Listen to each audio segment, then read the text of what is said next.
Hi, it's Steve. Today we'd like to show you how to change the float assembly on your dishwasher, and it's a really easy job. The only tool we're going to need is a 1/4-inch nut driver. Let me show you how we do it. Now, before we can begin this repair, we will need to disconnect the electrical and the water supplies to the dishwasher. So locate your electrical panel, turn off the appropriate breaker or remove the appropriate fuse, and also locate the water supply to the dishwasher and turn that off.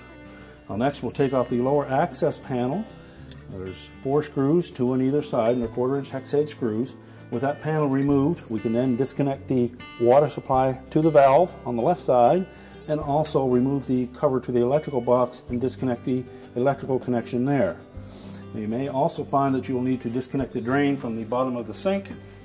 Once we've done all that, we can then remove the screws that secure the mounting tabs at the top of the dishwasher to the bottom of your counter, and then we can pull the dishwasher forward enough that we can get it completely out of the cabinet and lay it on its back. Now, with the dishwasher on its back, our next step will be to remove the 2 wires from the float switch.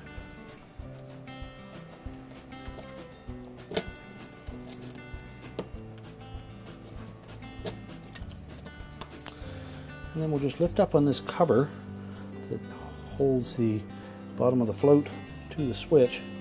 Just release that little tab, pop that open, and then remove the 1/4-inch screw from the bottom.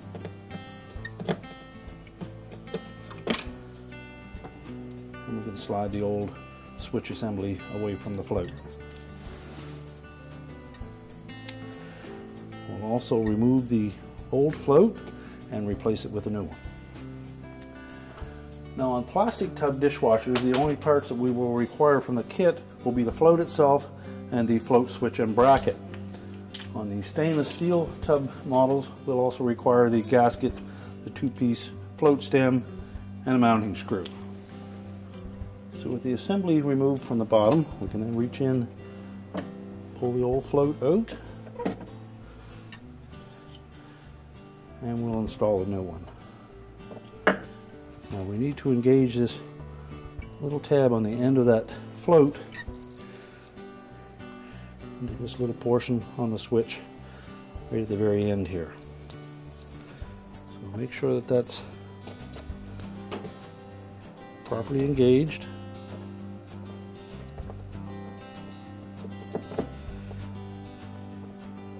And then we can set that back into position.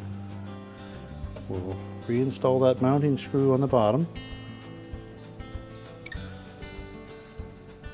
We'll just check the operation by lifting that float up and down. If it's properly installed, you won't be able to lift the float out from inside the tub. We'll next reconnect the wires to the switch. And now we're ready to put the dishwasher back into the cabinets. We can push it back into the cabinets, secure it with the tabs across the top. We'll also reconnect our inlet water supply, our drain if we've disconnected it, as well as our electrical supply. And our repair will be complete.